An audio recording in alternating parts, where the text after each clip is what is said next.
participants of the JCJ main examination, which is going to be held on 26th November 2022, if it is not postponed. Now let us resume it, because promises are to be kept, promises should not be broken, and with that motto that we are continuing the classes. Now participant, read what I posted on the screen. The duties and liabilities of a receiver. Receiver, the term receiver has not been defined in the Code of Civil Procedure 1908. A receiver is an important person appointed by the court to collect, receive, pending the proceedings, the rent, issues, and profits of land and personal estate, which it does not seem reasonable to the court that either party should collect or receive, or for enabling the same to be disbursed among the person entitled. Professor Dr. Mohammed Saheb Hussain. Yes, without wasting the time, let us go to the continuation of our class. And here that what we are going to make it out, because in the last class I have dealt up to this asterisk mark. Now today's class, that what are the liabilities of a receiver? What are the duties of a receiver? Of course, in the earlier that we have seen it. According to the Order 40 Rule 4, when a receiver fails, now let us see the fails, to submit the report as specified by the court, or to pay the amount due from him as directed by the court, or the causes loss to the property due to the gross negligence of the receiver, or any other duty which court directs him to do. On these things, these are the liabilities of a receiver. Am I right? According to the according to the Order 40 Rule 4 of the CPC 1998. Now let us see, the court may order the attachment of the property of the receiver to recover the loss caused due to his willful default or negligence. See, receiver also is accountable. If he does anything which is stated above the points, then the receiver from his personal property, it can be attached and the amount will be recovered. The court, after recovering all the losses from the proceeds received after selling the receiver's property, will pay the balance, if any, to the receiver. Is it not? Yes. Yes. It is the ethical principle.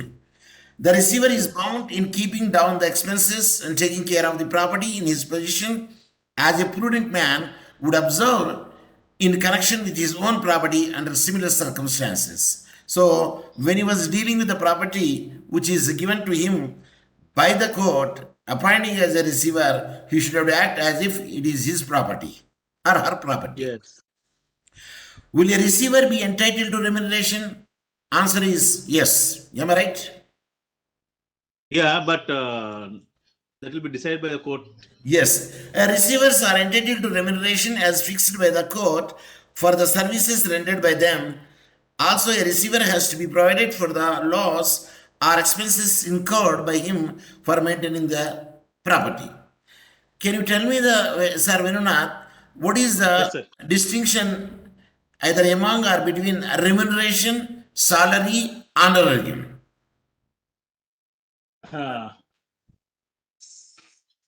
Salary is a component of various heads. Like basic, HRA? Basic, HRA, all this. All allowances, statutory deductions. Okay, let it be Provident Fund, ESIC, or income tax. Whatever deduction, these are all statutory deductions. So salary includes many components. And remuneration is a fixed amount given on a monthly basis. Every month you'll get 10,000. Is it taxable? Yeah? Is it taxable? Yeah, it's a taxable. It is an income for him. Whether it's a salary, remuneration, it is a taxable amount. If it is exceeded the ceiling? Yes. If it exceeds the ceiling, it's a taxable amount. Good. Honorarium Income Tax Act. Honorarium amount it's a one-time payment. It's not a regular payment. Okay. It's a one-time basis. Term-bound basis. Yes. But even if that amount, if it's added into his income, let's say a person is getting salary or remuneration every month, but if he is getting some honorarium amount, from a company or from court or from XYZ, he has to show it in his income tax returns. And if that amount exceeds the income tax limit act, then he has to pay tax on that also. Somebody it's a hard cash will be paid to him under him. Then hard cash, no one can prove it. How can you prove hard cash? Only if you give by check or deposit in his account. Then only that comes into picture. Okay. Thank you very much, Verunath. So, under the Order 40 Rule 2, the court can fix the remuneration to be paid to the receiver for the services provided by him. The court can pass a general or a specific order regarding the same.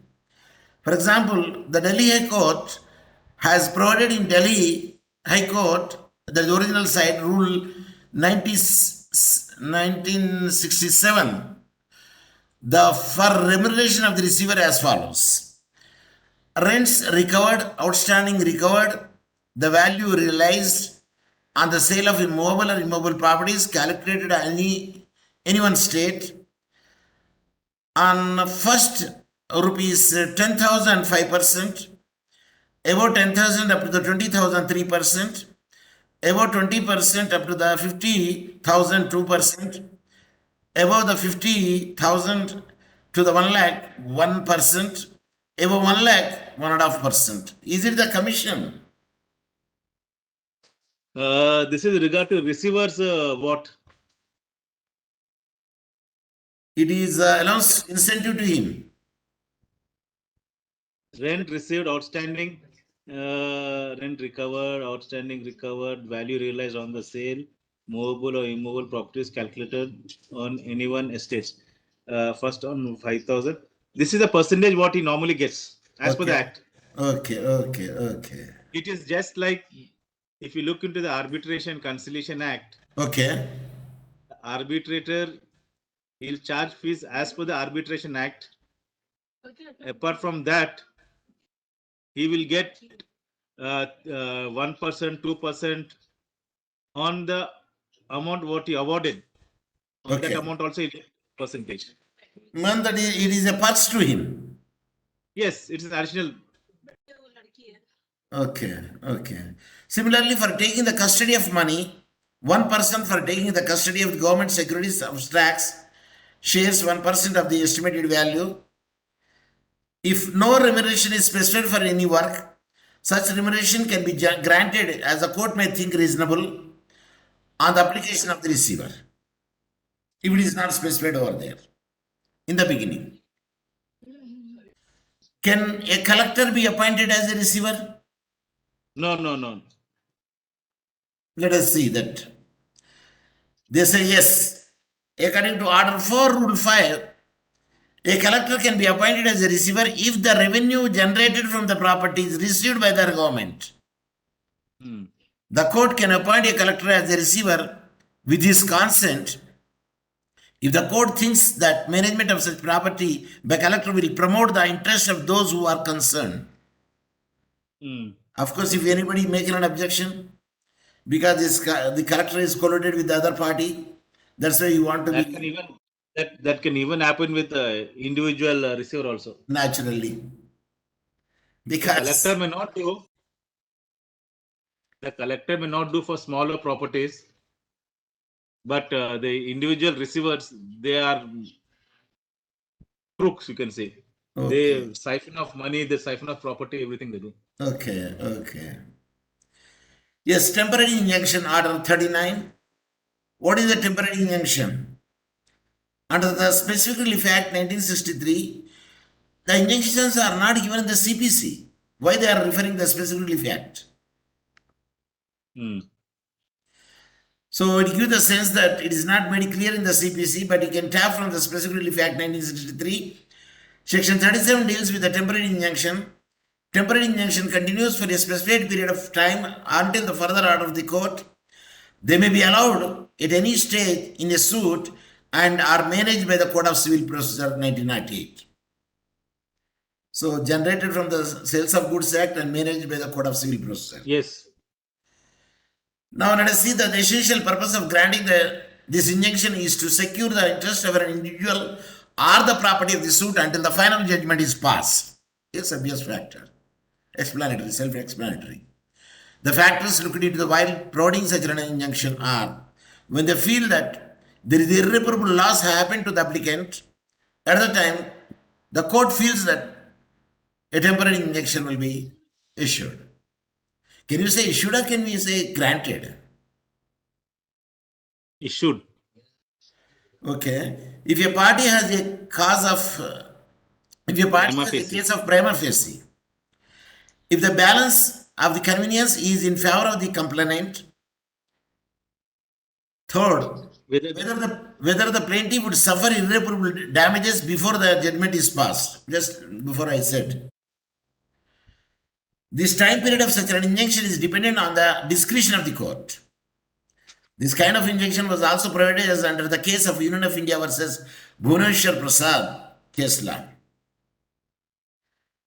Some example cases stated the CPC where temporary injunction can be granted are where any property in dispute in a suit which is probable of getting the wasted, destroyed or estranged by any other party to the suit or illegally sold in execution of a decree or where the defendant threatens to remove or dispose of his property in order to defraud his creditors or where the defendant threatens to deprive the plaintiff of his property or threatens to cause injury to the plaintiff in connection with the property in dispute in the suit, or in any case to prevent the defendant from committing a breach of a contract or any other injury, in such circumstances, a temporary injunction would be granted by the court or issued by the court. Where the pursuant to the section 38 to 41 of the Special Relief Act, no perpetual injunction or a mandatory injunction could be granted. How? Where to say the operation of the order of the transfer or suspension or reduction of a rank, obligatory retirement, dismissal, removal, or otherwise termination of the service of any person appointed to the public service and post in connection with the state affairs, including any employee of any company or a company owned or controlled by the government of the state. So, directly one cannot issue the permanent injunction unless until they go through the content of the case, and depending on the merit of the case, a temporary injunction will be given, and if the time period is over and the disposal of the case is over, it is not in the favor of the plaintiff, then temporary injunction can be what do you say? Terminated or removed or taken out. Which is the appropriate word?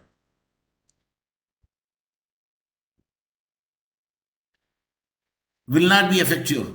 It means it will be closed or it will be revoked. Where to say any disciplinary proceedings pending or intended or having the effect of any adverse entry against any person appointed to the public service and post connection with the state affairs, including any employee of the company owned or controlled by the state's government, or to restrict any election, where to restrain any action intended to be made or restrain the effect of any government action, or stay the proceedings for the recovery of the dues recoverable as revenue on land unless adequate security is provided. And any injunction order granted in breach of these provisions shall be void. Yes, those sections, those circumstances, the provision shall be void. In all cases, except where the object of granting the injunction appears to be defeated by the delay, even before the injunction is granted, the court shall issue the direct notice of the request for the same to be given to the other party. The court may interfere and say that better you give the other party because that is the justice. Provided that where it is proposed to grant an injunction without notice to the other party, the court records a reason for its view that the purpose of granting the injunction would be defeated by delay and requires the applicant to. Yes, naturally, if it is take a long period, if you give the notice to the other party file their WS, and again it takes the time. By the time the property rate will be reduced or diminished, or the other party may try to sell it, defraud it, or tamper that property. A. Deliver 2 are sent to the other party by registered post immediately after the order of the granting the injunction. Then it will be intimated to the party. Then 1, a copy of the request for the injunction together with a copy of the affidavit filed with the support of the request. Good. It should be there. On what ground it is issued and why, what is the plea of the plaintiff. 2, a copy of the complaint. Yes. Number 3, a copy of the document on which the applicant relies based on that he wants to get the injunction. B, to file on the day on which such injunction is granted or on the day immediately following the day, that day, an affidavit stating the copies ever said have been so delivered or sent to the other party. So now, however, the court may dispose of such suits within a period of 30 days from the date of granting an injunction, and in instance where it is not able to do so, it must specify the reason for its inability. Means court show the reason. Order for the injunction may be discharged, varied, or set aside. The CPC also states that at the request of any party who is dissatisfied with the order, any order for injunction may be discharged or varied or set aside by the court, subject to the knowledge that if the party made a false or a misleading statement in the request of temporary injunction or in any affidavit support for such a request, but it is lies on the other opposite party to prove it. Furthermore, where an injunction has been issued after giving a party the opportunity to be heard, the order shall not be discharged or varied or set aside on the request of that party unless such discharge, variations, or set aside is necessitated by the change of the circumstances, or unless the court is satisfied that order has caused that party difficulty and hardship at the time it can be denied or it can be revoked, it can be discharged. What? Temporary injunction. Injunction to a binding corporation on its officer.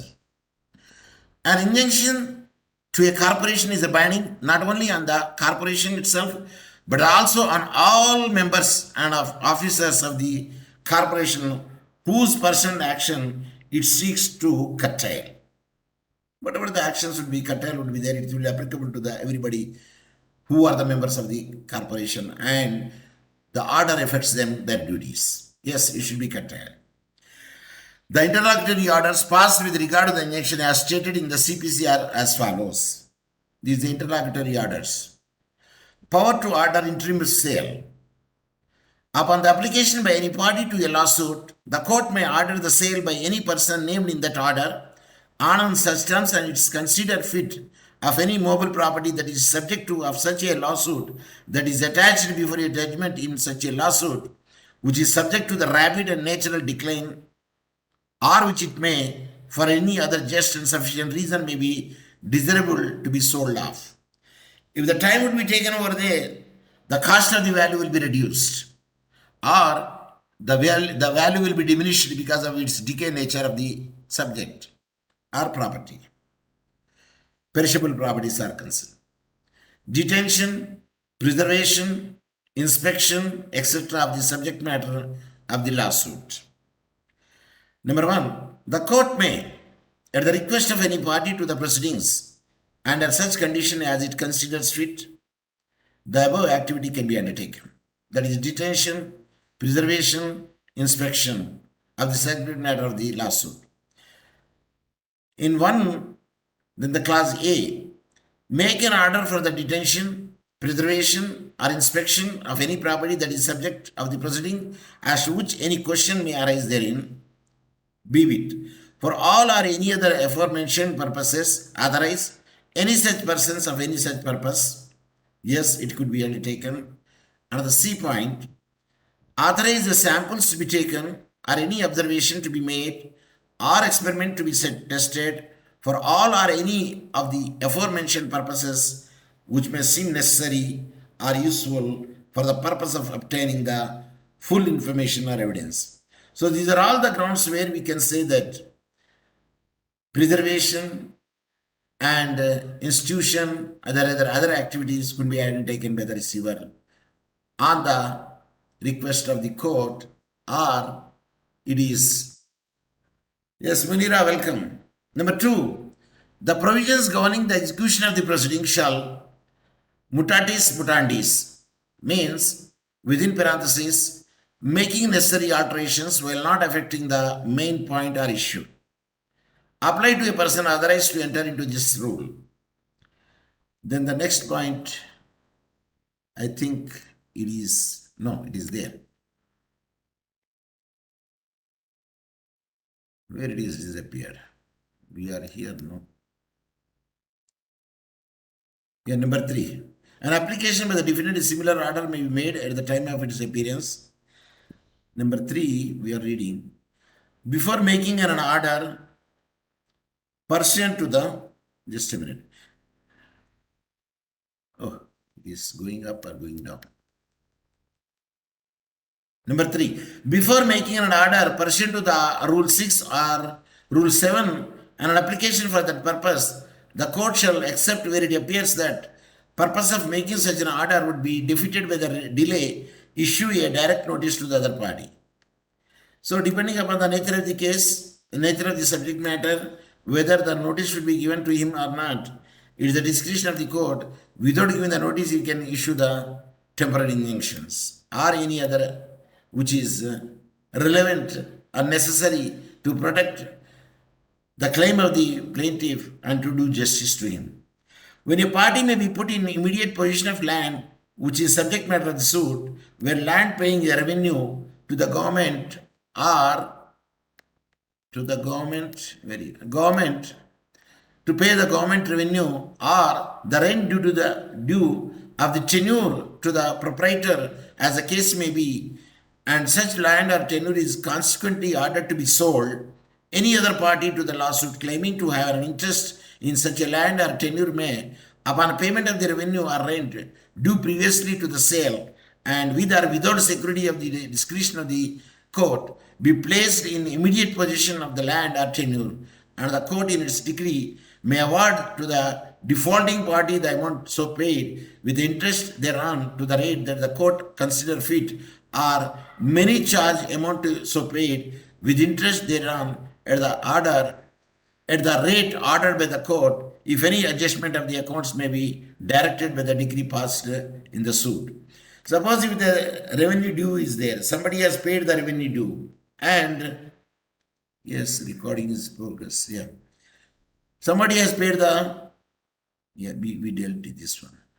Someone is paid it. So at the time of the attachment of the property, whatever the amount is paid by the person with the interest should be given to the person when they are attaching the property. Yeah. When a property may be put in immediate possession of land, which is the subject matter of the suit, where the land paying revenue, we dealt it. A person who paid, you should be reimbursed to him.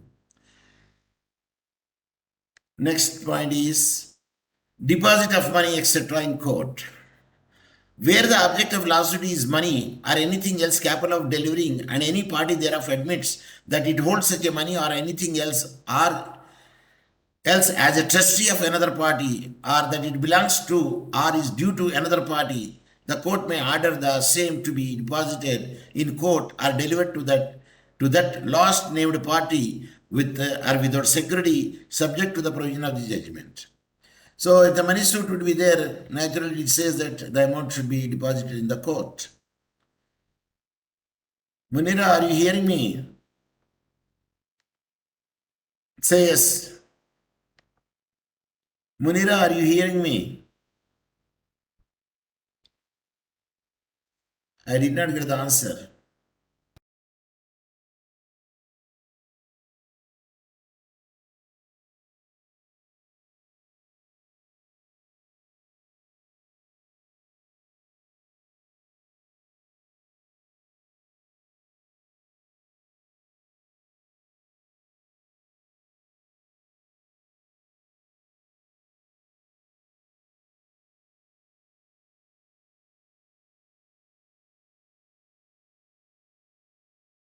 Money, etc. in the court.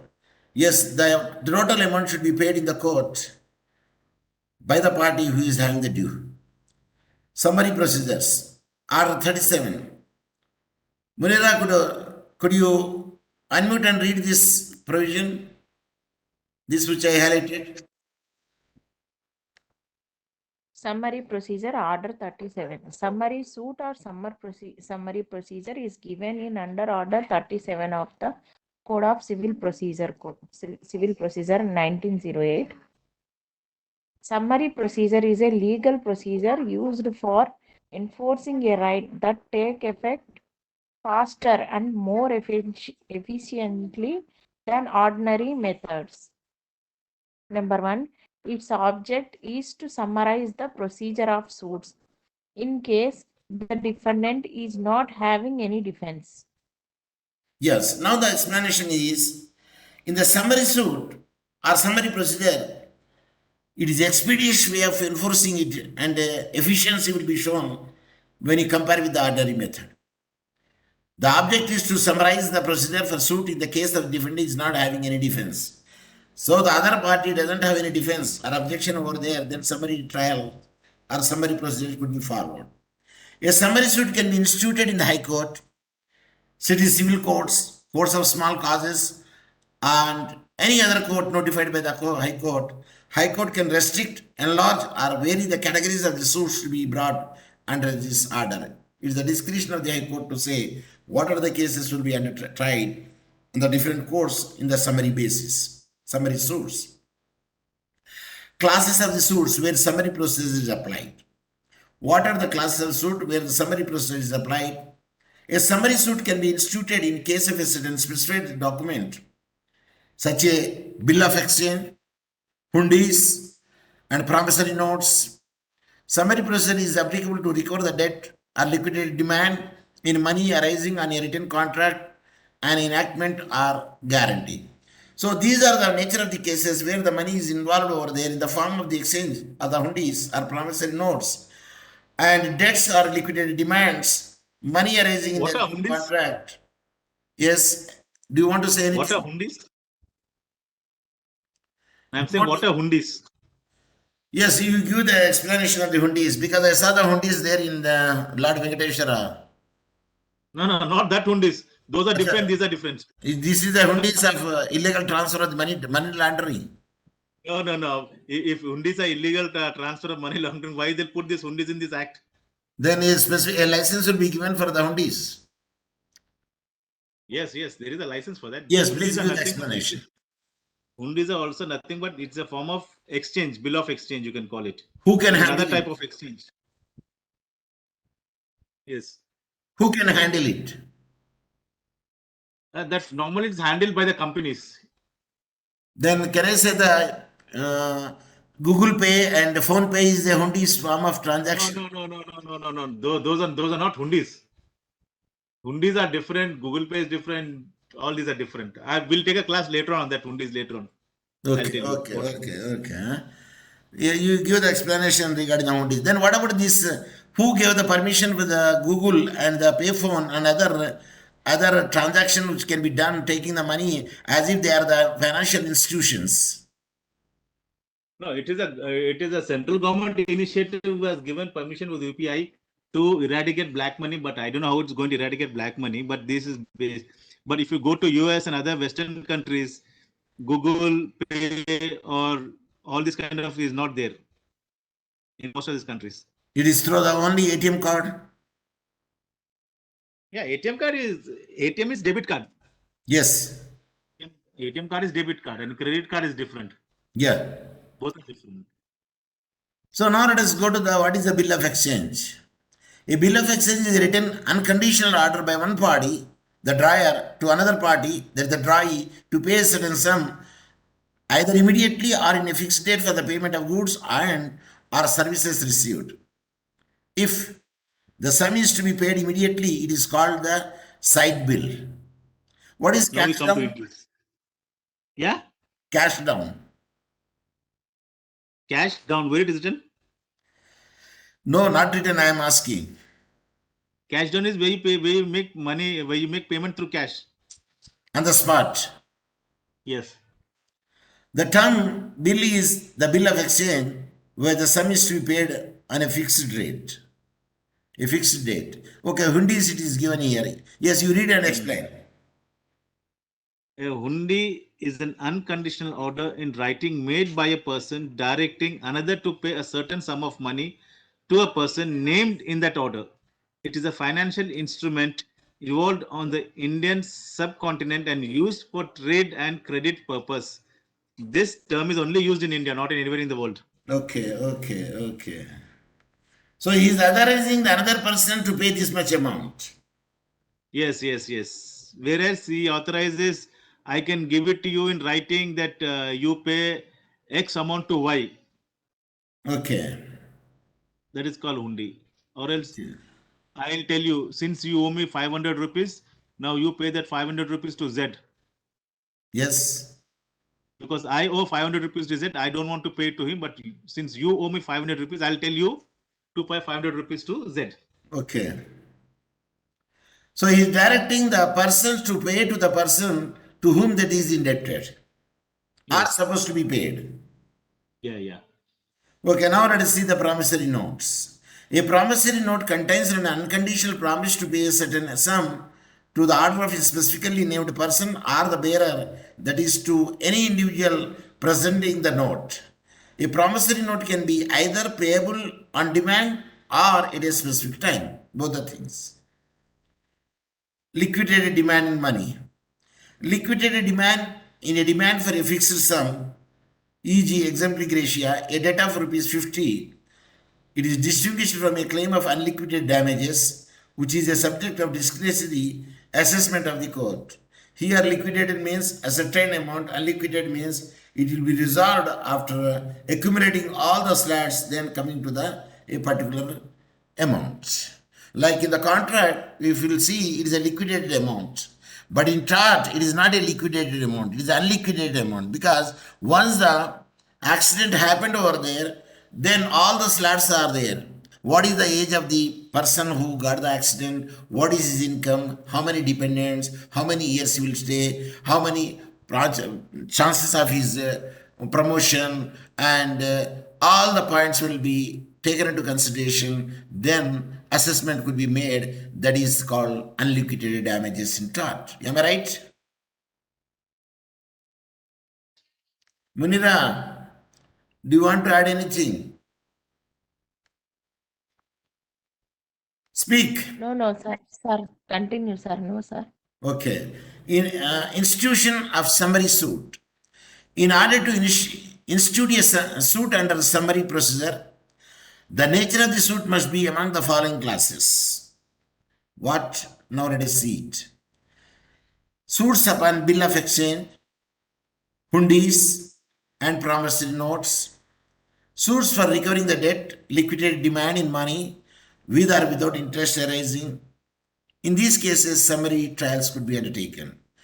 On a written contract or on an enactment, the recoverable sum should be fixed in money, or it should be in the nature of the debt other than the penalty, or on a guarantee, herein the claim should be in respect of the debt or liquidated demand only. A summary suit is instituted by presenting a plaint in an appropriate civil court.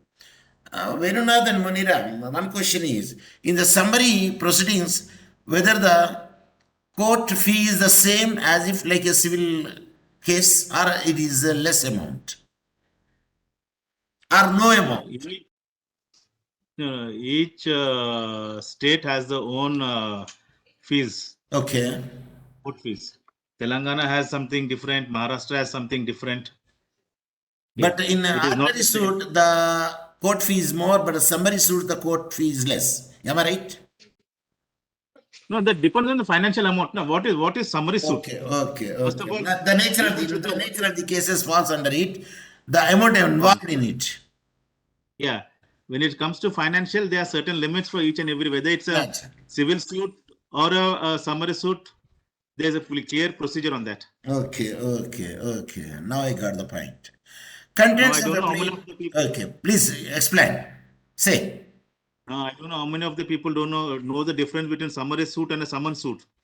Please explain us. It is a lesson to us also. It is a awareness to us also. If it is not awareness, it is a repetition to us also, a reminder to us also. Okay, please continue it. All summary suits which are financial transactions Okay, and in summary suits, where a party files for a particular claim Means with all fixed the amount. document, no, whatever it is that, Okay. where a party claims that X owes him money with all the evidences, Okay. and once the matter is admitted in Yes. the court issues summons to other party, Okay. calls him for his clarification, and if the person admits that he really owes the money, then the matter is to be closed within 1 year. Okay. If he denies it, it has to be closed within 1 year. Okay. And in case of summons cases, where the cases of historical nature, Mm-hmm. where if someone says, if example Rahul Gandhi keep on saying we RSS people killed Gandhi and all this thing, that comes under summons case. Okay. Where the court has to go into history. Okay. That the court has to go into history and find out exactly who killed Gandhi. Okay. So those are all such kind of cases come under summons cases, and financial matters, all this kind of comes under the summary matters. Okay. Suppose in the summary proceedings, if the other opponent will refuses it. Yeah, within 1 year the matter get closed. No. Okay, 1 year matter should be closed, and he should do that. That's For the his refusal. in the CPC. Okay. It is there in the CPC under the summary proceedings. Okay, right. So, in one way, in another way, I can come to the conclusion that all suits are not summary suits, and all suits are not summons suits. Is it clear? Yeah, that is why there is distinction between summary suits and summons suits. Okay, okay. Like we will say, no, all agreements are not contract, but all contracts are agreements. Yeah. Contents. All harassment are not sexual harassment, but also all sexual harassment are harassment. Yes, that is there. Because one is genus, another is specie.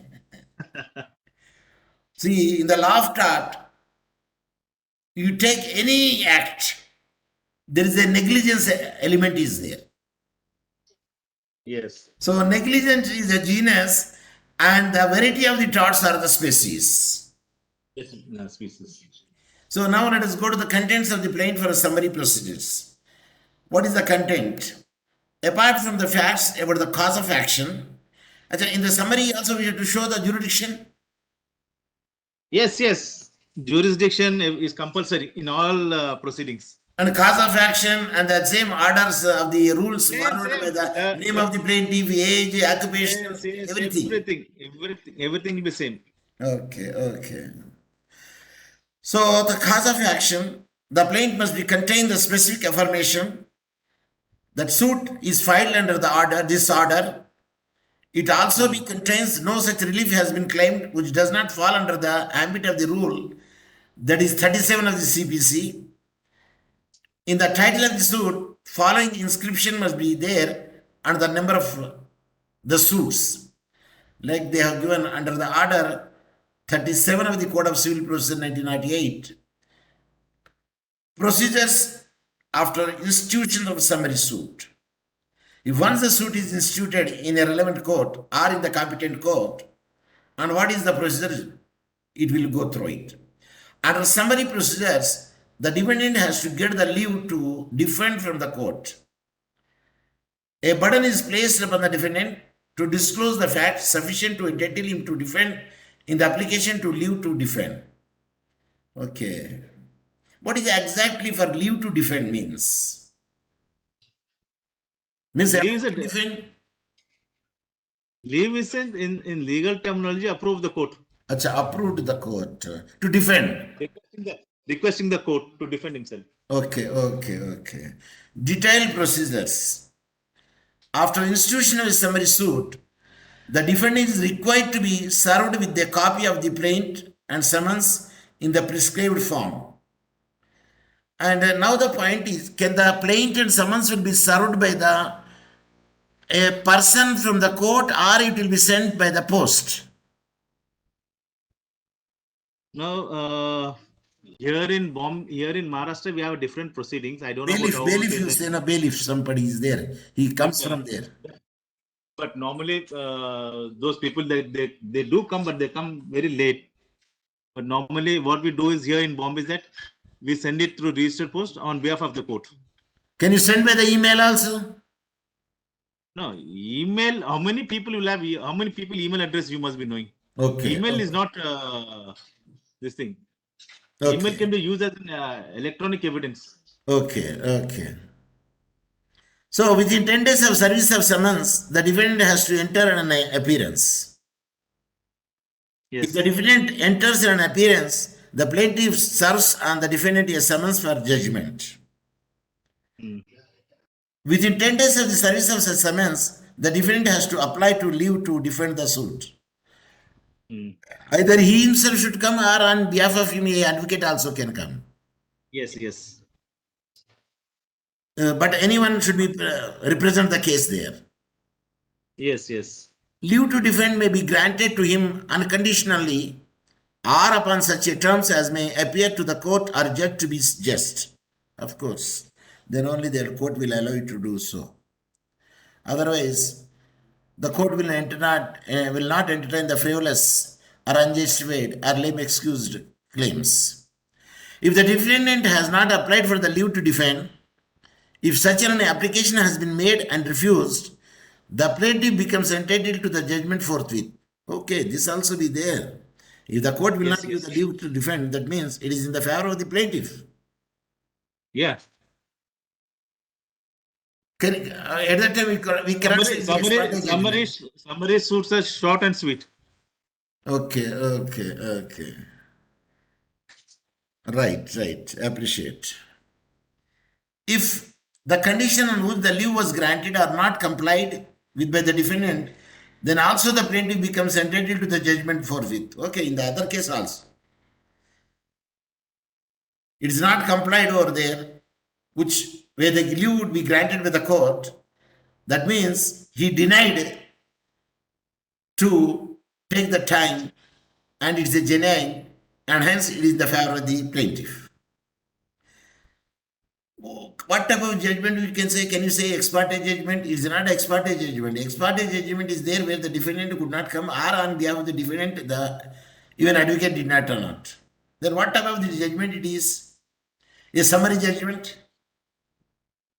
Yeah, this is a judgment in normal course, as if a court, it is like after doing all the trials and all, after convincing everything. Okay. It's normal, as if they followed all the procedure. Yes. Sub rule 7 of the order 37 provides that, save as provided by that, order the procedure in summary suits shall be the same as the procedure in the suits instituted in an ordinary manner. Oh, here it is given clearly. Yes, I told you now. Yes. Can summary suit be tried after the institution of an ordinary suit on the same cause of action? So answer is, according to section 10 of the CPC, a court cannot proceed with the trial of the suit in which the matter issue is also directly and substantially in the issue is previously instituted suit between the same parties. That means once the case is filed in ordinary court on the same cause of action, a summary suit cannot be tried. Is it? Yes. So it is called the principle of res subjudice. Yeah, because it is still pending, no? The provisions contained in the section is mandatory and no discretion is left with the court. Okay. Means act as per the law is concerned. Act as the black letter says. However, the word trial in this case has not been used in its widest sense.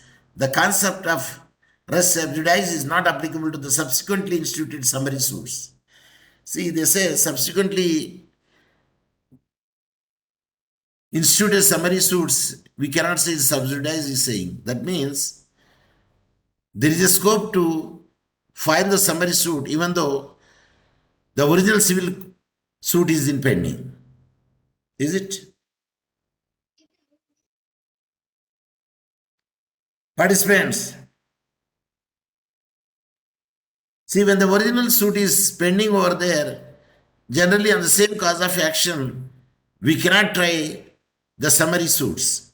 That is obvious.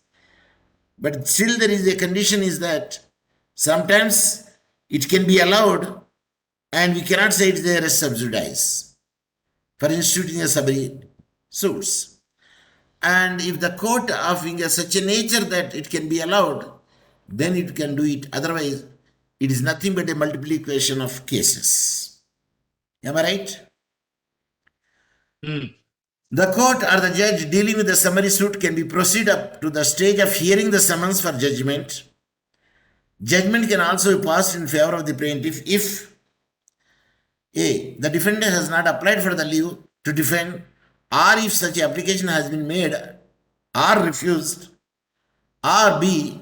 The defendant who is permitted to defend fails to comply with the condition which the leave to be defended is granted. And when leave, these are two conditions where a judgment would be in the favor of a plaintiff.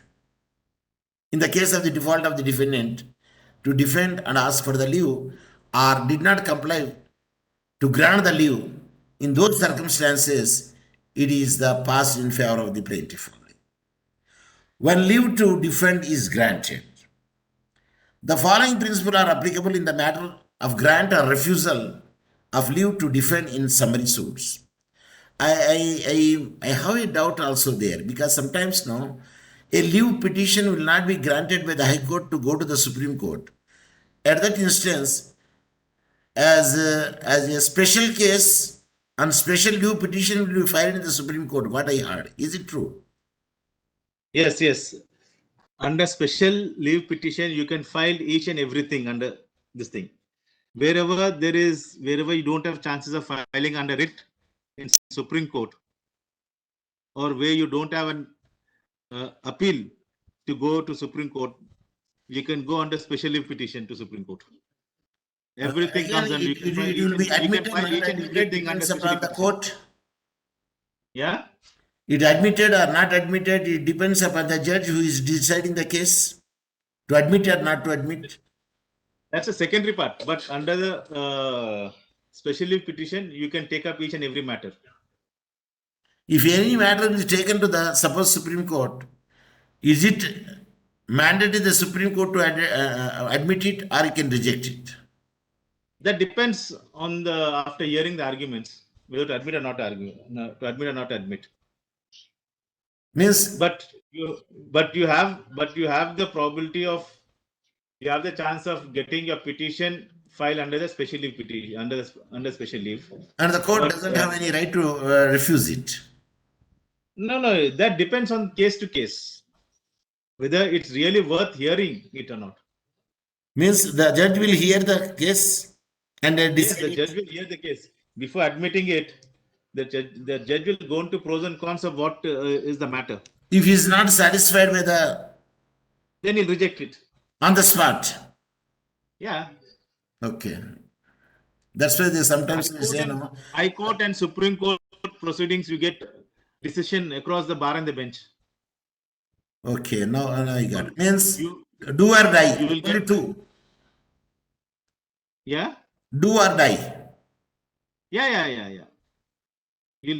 But at least you have a chance of convincing the court under special leave petition, where you don't have chance under writ petition. Right. So if the defendant satisfies the court that he has substantial defense, the defendant is entitled to an unconditional leave of appeal. Okay. B. If the defendant raises a triable issues indicating that he has a fair or reasonable defense, although not a positively good defense, the defendant is ordinarily entitled to unconditional leave to defend.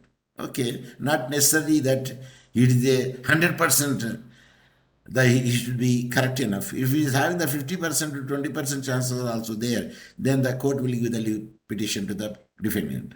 See, if the defendant raises a triable issue, if doubt is left with a trial judge about the defendant good faith, conditional leave to defend is granted. So in this case also it will be granted. If the defendant raises a triable issue, if a doubt is left with a trial judge about the defendant's good faith, conditional leave to defend is granted. That means even though he is having the doubt, also should have given the chance to defend him. And he knows that he is not going to prove it. In spite of that also, he can give the condition to leave it. Because there is a probability would be there. Means some hint is there and some life is there. So let him given the chance to defend him. So leave will be granted to him. Even though the judge feels that in good faith he doesn't have a trial to do in a positive manner. Then D, if the defendant raises a defense which is plausible but improbable, the trial judge may grant conditional leave to defend with the condition as to time and mode of trial. Okay, he'll put the conditions. As well as the payment into court for furnishing the security also. Okay, so on the conditional basis, he will allow the grant. E, if the defendant has no substantial defense and raise no genuine triable issue, then no leave to be defend is granted. Obviously, if there is something would be there, at least can be triable, then the judge will give the defendant a leave granted. Otherwise, if he knows completely that there is no chance and scope and probability is there, then he can deny the leave. F, where the part of the amount claimed by the plaintiff is admitted by the defendant to be due from him, leave to defend shall not be granted unless the amount is so admitted to be due is deposited by the defendant in a court. So when he is admitted over there, that much amount will be deposited in the court account, is it not? In the form of either transferring or in the form of demand draft. Which one is the court will accept it? Which one is the court will accept it? Anyone? Munira and Venunath. Do the defendant deposit in the account of the bank, or he will give the demand draft on the bench in the name of the court or in the account of the court? Are you present? The court will direct, sir. No, when the court direct, do they write the name of the judge and court and on the demand draft? Yeah, you have to write into the account of Bombay High Court Treasury Department. That's why I'm asking whether the account number will be given over there. You have to take it from the register office. Why will the court give all these things? The court will say, that means deposit so much amount. We have to take from the office where to be deposited and how it will be deposited. Okay, now I got it. Decree in summary suits. The plaintiff is entitled to a decree of sum not exceeding the sum mentioned in a plaint, together with the interest and cause the following condition. In the summary suit, whether the cost will be paid. Answer. In the summary suits, whether the cost would be paid. Manila, are you there? Payment of cost, everything that will be decided by the judge. Is there any possibility that in summary suit also cost will be paid? It can be awarded. It can be awarded. There's no wrong in that. Yeah, answer is yes. Yeah, I'm telling you, it can be awarded. Yes. If the defendant does not enter the appearance, ex parte degree, if the defendant has not applied for the leave to defend, if the defendant has applied for the leave to defend but it is refused, if the leave to defend is granted, then the suit proceeds in an ordinary suit and decree is granted as per the CPC. And the setting aside the decree in summary suits. When a decree will be sent aside in a summary suit. In the CPC, Rule 13, Order 9 deals with the setting aside the ex parte decree. The defendant has to satisfy the court that the summons was not duly served or he was prevented by any sufficient cause from appearing in the hearing. Rule 7 of the Order 37 says that, except as provided in the order, the procedure in the suits under Order 37 shall be the same as the procedure in suit instituted in an orderly manner. Okay, there is no change at all. The same procedure will be followed as if Either it is a summary suit or it is a summons suit, or it is a not summons suit, civil case. Rule 4 of Order 37 specifically provides for setting aside the decree. Therefore, provision of the Rule 13 of Order 9 will not apply to suit filed under Order 37.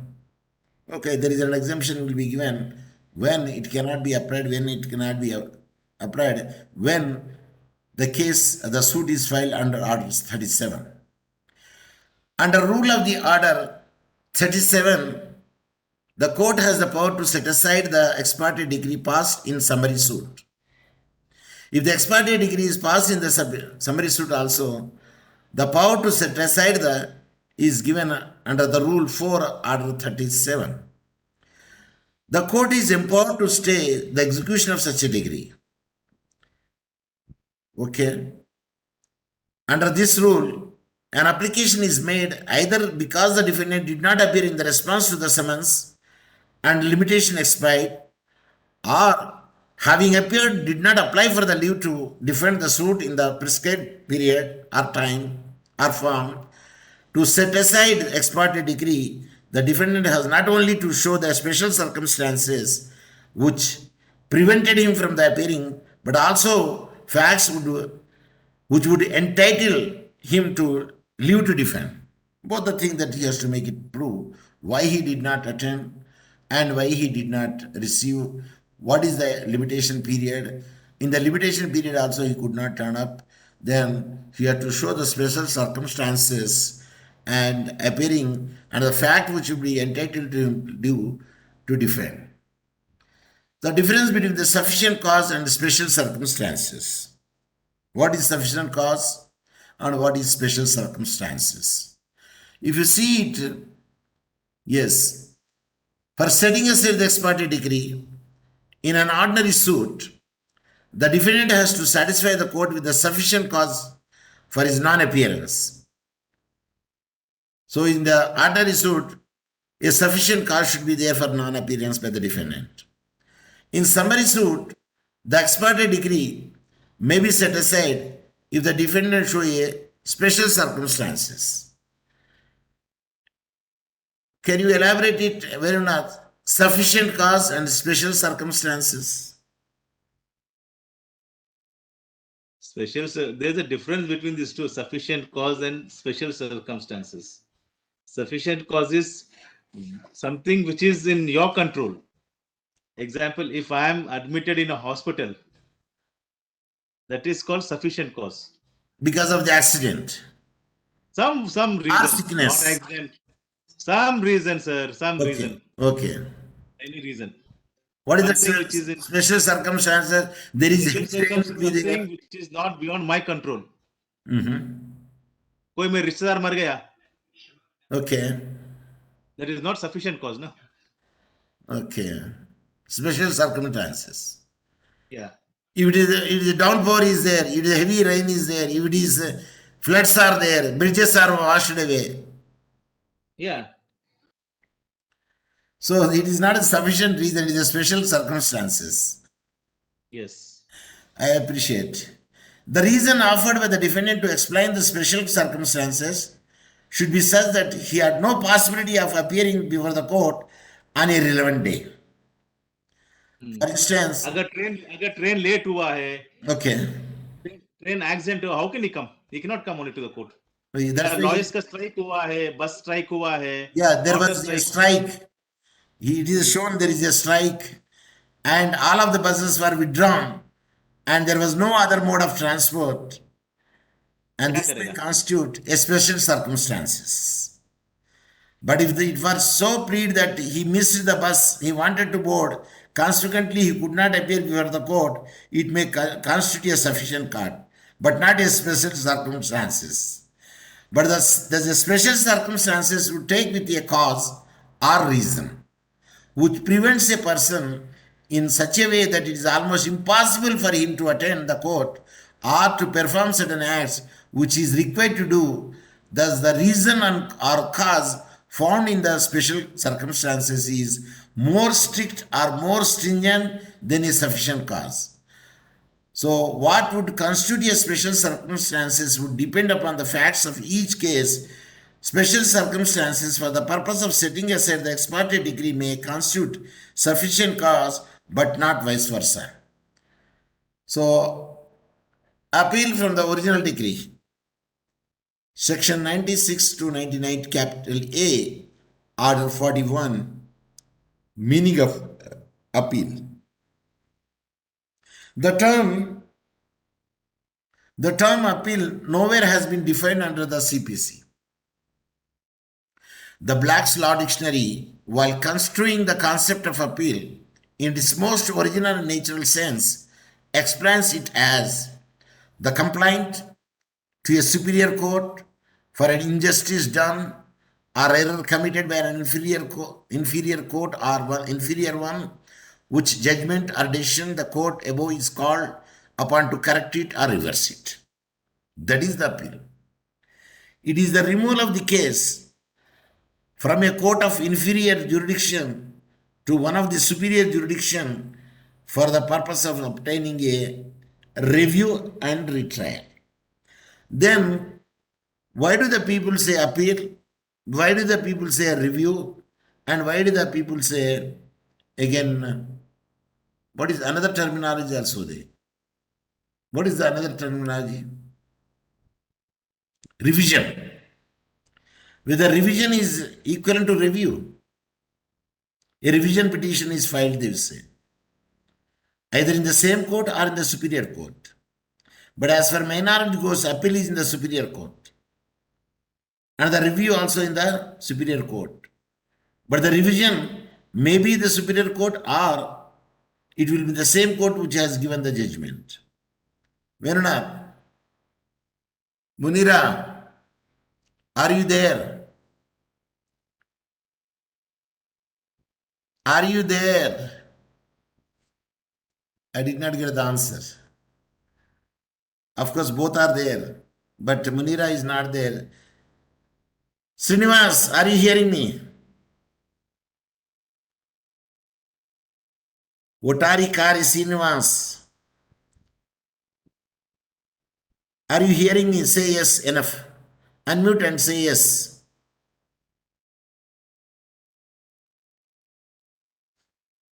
Unmute and say yes.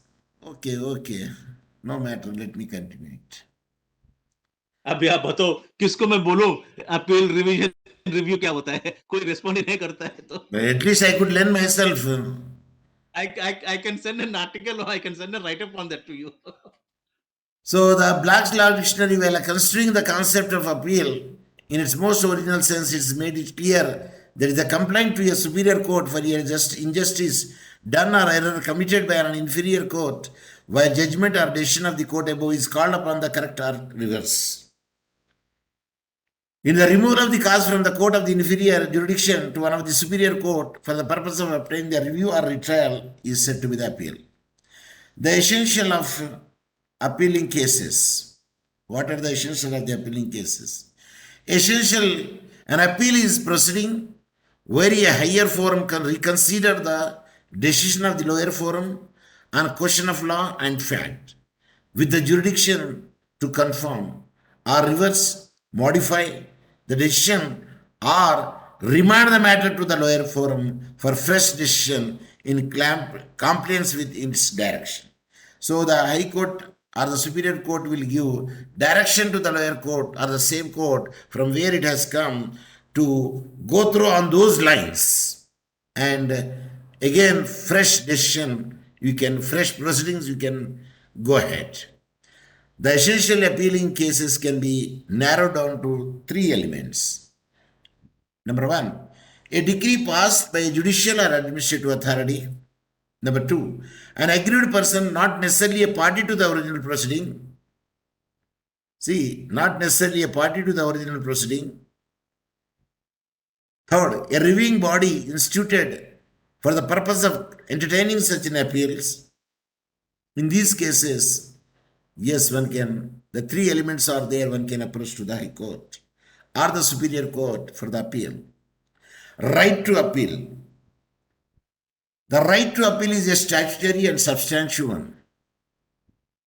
and right to appeal is not a fundamental right. Am I right?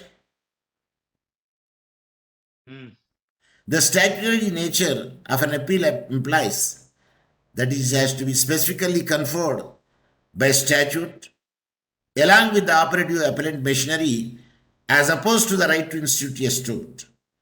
Means the statute clearly says over there, yes, you have the right to appeal, which is an inherent right which cannot be inalienable.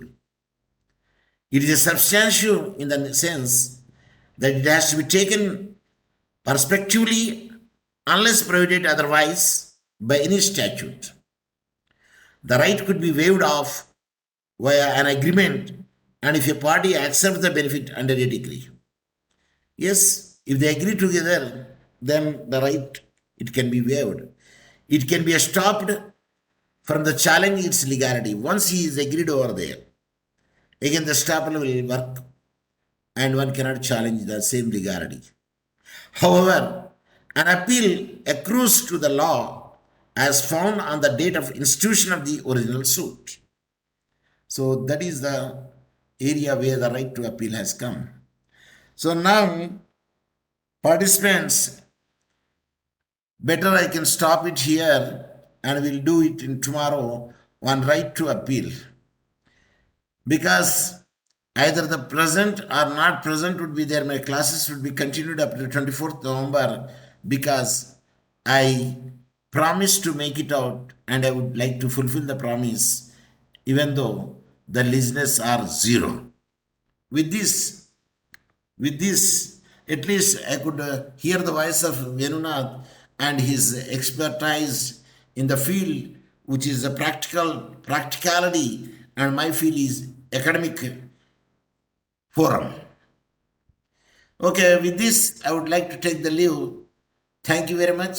Asante sana in Kiswahili. Thank you very much. And let me meet you tomorrow at the same timings. Up to that extent, let me say goodbye.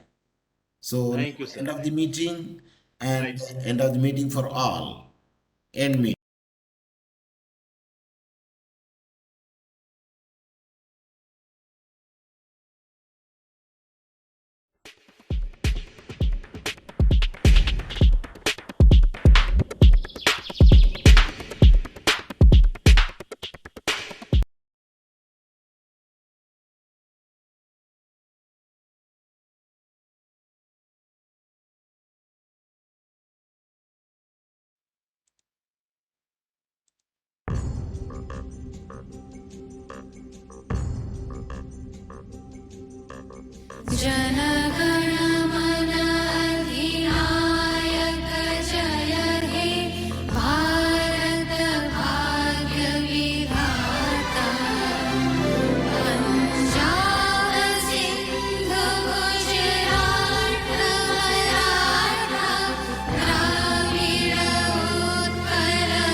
सारे जहां से अच्छा हिंदुस्तान हमारा।